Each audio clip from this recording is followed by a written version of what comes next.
This is Lauren Long from the GMU Esports program at George Mason University, and you're watching Mid-Atlantic Esports Conference on Twitch.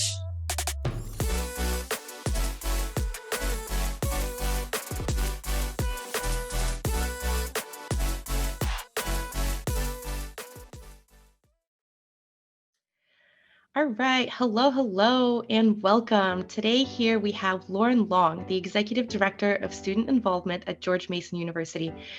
Lauren, a very warm welcome back. Thank you for joining us again at our summit events. It's always a pleasure speaking with you. And you as well. Thanks for inviting me back. It's a great event. I agree. So for those folks who are just tuning in for the first time and may not have met you at the last events, do you mind just taking a minute to introduce yourself and let the viewers know what you do at George Mason? Absolutely, thanks. Well, again, my name is Lauren Long, and I'm the Executive Director of Student Involvement, which encompasses lots of different opportunities for students to get engaged with the campus, from student government, fraternities and sororities, all our registered student organizations, our Campus Activities Board, the Patriot Activities Council, and then as well as an esports program and Mason Miracle and TEDx. I mean, we've got kind of a conglomerate of exciting opportunities, and the newest piece to our program is the GMU Esports program that we established a few years ago. And so my job is to just kind of manage the zoo and help put on some big major events and advise the esports program and manage the crew. Shows like your job is to do everything. So I'm actually surprised that you were able to come and talk to us. I really appreciate that. And you should request some assistants, hire some assistants that can help you with all the various programs. But speaking of esports, so actually the esports program at your school started as a student club, and then it sort of became an official program and came under your umbrella. Can you tell us a little bit about how that happened and how it has evolved over the years? Absolutely. Esports programs seem to evolve in one or two ways. Either it's from top down, presidents decide they want to see this on a campus, or it's really from bottom up. There was a student club or multiple student clubs that we kind of pull up from that and develop varsity programs on a campus. And that's really what happened with ours. We had many years that a GMU Esports student organization was around, playing a lot of different games, competitive to a level, but they were really held back from achieving what their highest potential and possibility was. And a number of students in leadership of that organization came to me and wrote a very impressive proposal of why the university would benefit from elevating the student organization to a more incorporated departmental student group within student involvement and being able to participate at a varsity level. So about 3 years ago, we started working with them to bring them on board as a real part of our department. And, we had COVID time, but we still were able to do a lot of structuring and building an infrastructure, developing the org, making a lot of transition. And this year, being in person was just really fantastic. I know we talked last year, but watching this organization grow and being able to have them compete at a higher level has not only strengthened our competitive players, but really built community in a way that they didn't have before, because they were really in silos and isolated games. And now we have people in person and they're all meeting each other, and they're really finding a home, not only in student involvement, but at Mason around esports. Yeah, that's amazing. And so amazing to hear students really bring this to their university. I think that's really impressive. Like you said, there's the top down and then the grassroots bottom up. And so it's impressive because, that's what shows leadership. I think that's something that they can put on their resume and discuss in interviews when they get hired, is like, hey, I've made this program happen. That's very impressive. Yeah, it's pretty exciting. And, being that it ended up in a student involvement office, programs live in a lot of different places throughout the country, whether it's athletics or IT or recreation or whatnot. But I believe those that live in student affairs and live in a student involvement office are going to have a little bit, of a different approach. And we focus on community building and engagement across the board. So we have our competitive side that we, competitive teams, and we really want to support that. But we also support casual gaming and building community, creating a space where students can find their people and find things in common that they can enjoy together. And so that's really been exciting to watch, and to then also focus on the team of students that we have that are paid students on our leadership team, to help them make the connection between the experiences that they're having and successful career options in their future. So a lot of career readiness work goes into, and leadership training goes into those particular students to help them when they move into their future and are able to articulate the experiences that they've had through esports. Absolutely. So let's talk about that piece. Like you said, there's the competitive piece, and then there's sort of the intramural or more casual piece. Let's talk about that casual one, because I think it's so important, because there is a huge segment of people who are interested in gaming that aren't necessarily competitive. I would even, it's several times larger than the competitive piece, I would say. So it's really important to create space for those students. So outside, and we'll get to the competitive teams, obviously, we're here talking about the MAEC, so we'll get to that in a little bit. But speaking about anything that's sort of non-competitive, tell us about sort of the, like you said, the leadership skill building or any kind of academic aspect, excuse me, of your program. Absolutely. So when it comes to the leadership piece, we have about an 8-person leadership team, and throughout the semester, they go through leadership training, diversity and inclusion training, career readiness training. We focus on their problem solve, ability to problem solve, work with others to achieve a goal, creativity, communication, all of those very essential top skills that employers are looking for. And we really cultivate that in our students so that they can be successful as they get ready to graduate and look for jobs.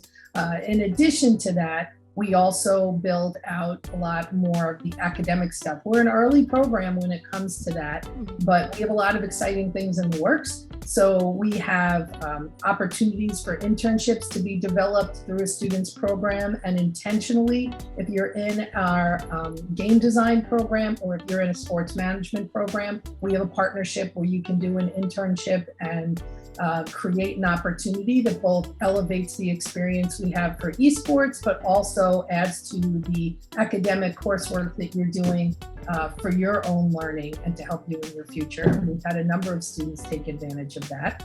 We're also working in partnership with our sports management program and our game design program to work on an esports minor, and then in the future, hopefully a full-time person that can run this program besides me and my graduate assistants, that can also be teaching some courses in sports management around esports. So there's lots of opportunity, and for a program as young as ours, it's really 2.5 years in the making. It's pretty exciting how much progress we've been able to make. And I know you asked about the casual side of it as well. Sure. I just wanted to comment really quick on the classes and the esports minor that you're building. From talking to representatives from other universities that are MAEC partners, I just wanted to say, I think take care to describe the classes pretty well, because I hear that they get a certain number of students every semester that show up to class thinking they're just going to play, Halo or League of Legends for an hour and get an A at the end of the day.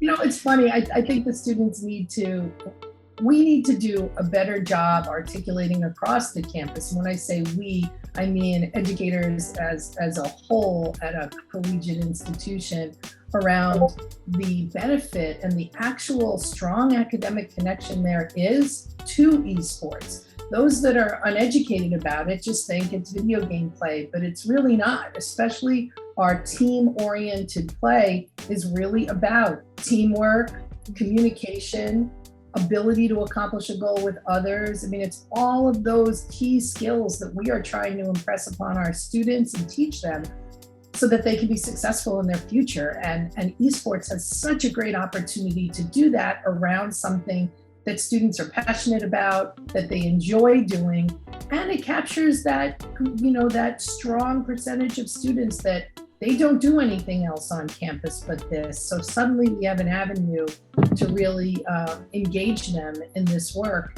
And so yeah, there is rigor when it comes to an esports class, but they're gonna take something they love and they're gonna get to cultivate those skills for their future that they can be successful around. Absolutely, absolutely. I mean, what an amazing thing to have esports classes, because like you said, that this is, for some people, esports is their passion. And if they don't do anything else, here is a class where they can do something that they enjoy and learn all of those life skills that you talked about, like leadership and communication and team building and all of those important skills. Absolutely. So tell us about the casual side. I don't know if casual is the right word. I don't know if you call them intramural teams, but basically, what does the program look like for folks who want to participate and even want to compete at a certain level, but maybe not at the topmost level? I think you really nailed it in what you just said. There's this continuum of students' ability and level of choice of engagement when it comes to gaming and competitiveness. And oftentimes students see, esports program, that must be just high competitive, and either I'm not good enough to participate in that, so this isn't for me. So our real focus is to say, yes, we have this opportunity for you to try out for competitive teams, but we also have this community that's around different levels of engagement. And we start with the casual gamer, but we know that everybody has, one of my students said this yesterday, everybody's got a little competitiveness in them. They just may not have the confidence and the skill level yet to feel like they can be on our competitive teams. So the goal for us is to bring them in a variety of different ways. So sometimes that's through intramural, but for us, we really focus on let's have watch parties and get people together to be in community. Let's have trivia nights. Let's have weekly pubs for all of our main games. Let's have outreach initiatives where we can really just say, hey, what are you playing? And let's have a night just for Among Us. Let's have a night just for whatever it is that we know the community is doing. Right now, I'm looking at how do I engage women in gaming? And Genshin is the game that I'm hearing a lot of the women in our campus are playing. So how can I create community around particular games? And then we can talk about where competition comes from that. But it's really about helping students be in community with each other. So that's really the approach to our casual gaming. It's in-person gaming, online gaming, in environments that are not highly competitive. We also have a major Smash program where we have weekly Smash tournament, but they're competing against each other. There's no prize money. It's just kind of the bragging rights. And we get close to 100 people every Friday night to come out and play Smash. And to me, that's community building. That's taking students that may or may not be the ones that are gonna end at the top, but they spend the whole night just hanging out watching each other play. And a college campus is about helping students, obviously you need your academic rigor, your degree, you're gonna be successful, but we wanna help you be successful in all aspects of your life. And part of that is social development, finding your people and feeling connected to things you're passionate about and people that have things in common. So we really focus our casual gaming program around that, and then where that can lead to stronger competitive teams. That's amazing. It just makes me so happy to hear about that whole piece of it, because what's so important about the more casual piece or the community building piece, to some people it might not sound as impressive as, let's say, a competitive team, but to me it's more impressive because this is how you're creating diversity in the gaming world at large, because you're creating spaces for people who were not historically welcome in gaming spaces, like women, to come in and feel comfortable and really get their toes wet and decide, hey, I like this, I don't like this. And, there are a lot of actually competitive people that are going to come out of that and, excuse me, join your competitive teams.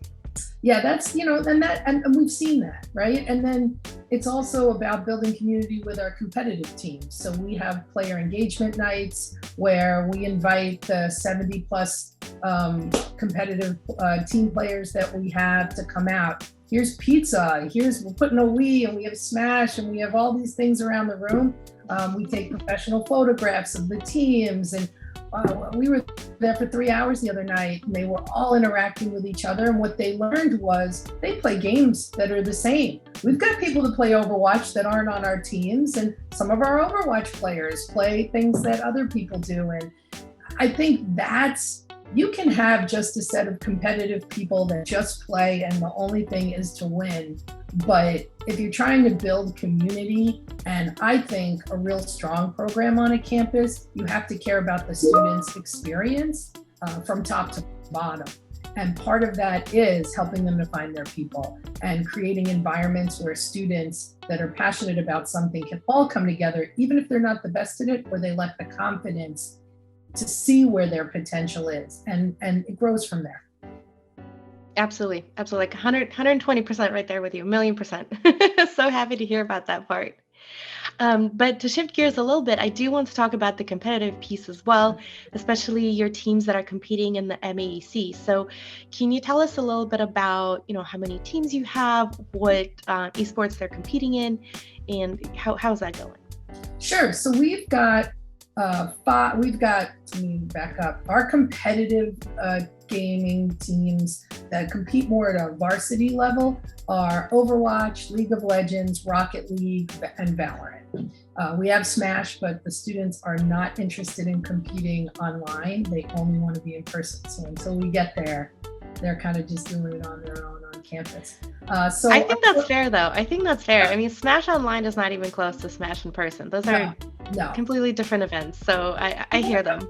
And we're having some conversations around the folks in MAEC. Where can we get some, competition going and go out to each other's campuses and just start something fun that isn't as formally organized as what we normally do in the MAEC. So MAEC puts on things for League, for Overwatch, and for Rocket League. So those are three of our top games, and that really works out because it's predominantly the top games in most of our schools that are part of the MAEC. So we have Rocket League both in fall and spring, having a full season. And then in fall, we have Overwatch season, and in spring, we have a League season. And what's exciting now with MAEC is our League's season in spring, leads us right into CLAW, which was a great partnership and a wonderful elevation for our program. It's been a lot of fun. So we have about, our philosophy on teams at Mason is as many people want to play and have some level of competitive ability, we're going to build a team for. You may not be playing at the top, but at least we're cultivating a community that can then continue up the ladder to have really strong teams. So Overwatch has 5 teams right now, and we are Team A and Team B are really the ones, we call them Team Patriot, Team Red, but they compete, whether it's, a variety will compete in MAEC. Sometimes 3 will compete, so it just depends on where it falls in what season and what game. But that's for Overwatch. For Rocket League, we have, I think, 3 teams. And for League right now, we have 2. We did a little bit of rebuilding. One of the things we really value in our new iteration of GMU Esports is how having a strong respect for each other and how people treat each other, and an expectation of a little more positivity in the gaming spaces that we have. And so we had to do a little cleaning house to get there, but we're really excited about the attitude and approach and community that they live in together in our teams now. So that's, so we're about that there. We have a lot of Valorant teams, but of course Valorant isn't competing in MAEC right now. And then we have non-premier games at Mason. So we have a number of games that just aren't competing in some of the leagues that we have, or some different leagues. But our primary focus is Overwatch League and Rocket League when it comes to MAEC. And our Rocket League and Overwatch tend to be kind of, the dominant ones in the program. So we have a very healthy, competitive, relationship with Shenandoah, which is a lot of fun. That's awesome. I mean, that's why the program exists, right? Is to have a healthy, competitive relationship. Yeah. That makes sense. And how has your experience been with MAEC as a whole? Because MAEC has been in existence for a few years now. Of course, you were one of the founding partners of the program. So how have you seen it evolve over the years? It's interesting. I think the biggest benefit of MAEC is to be able to create regional competition, but also relationship and learning from each other. All of the advisors, we really learn from each other. It makes all of our programs better to be able to work together. It pushes us, knowing that you can meet each other, that we're all collectively in the same area. I think it elevates some of the competitiveness and the fun that we can have with each other around that. And it's been really interesting to watch MAEC grow and be able to talk to other schools about why we really love being connected together in this region as we all start to build our esports programs. And we've all been able to encourage and hopefully bring in other schools as a result of that. I think one of the things for MAEC over the years is that, being a young, brand new organization, we needed to go through the movements of maturity. What works, what doesn't, financially, how do we continue to set a very strong foundation, and how do we continue to engage our teams and our schools in ways that they want, that they're looking for and that want to keep them a part of our program. And I think we've been able to do that. There's been a fantastic partnership, I'd say, between Josh and Evan, and the rest of us on the board. We've really pushed as member schools to say, here's questions to this, and what about this, and can we try this? And they've been, receptive to that. And I think we're really starting to have a strong program. And what it's done is it's started to really take shape of clearly what can we do and what are we not going to do, so that we have a defined path for right now of what does MAEC offer and what does it not. And I think when it first started, the goal was, I think we had a large scope. We needed to narrow down the scope to make sure that it was sustainable. I think that's a really good point, because I think with any kind of program that's just starting up, the scope isn't really quite defined. And so, of course, you probably want to go larger than smaller, see what works, what doesn't. But eventually you want to narrow it down so that your resources really go towards building some specific parts of it. Right, absolutely. And, this all started with COVID happening. And so I think we have a lot of fabulous potential.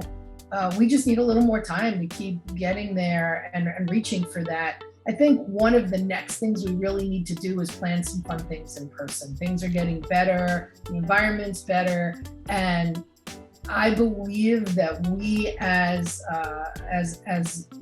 a league will really benefit from building the relationships, partnerships, and kind of rivalry between each other if we can visit each other's schools and be able to have more things some things in person. And that has been on the docket for a while, just waiting to get to a point where that, where that's safe for everyone.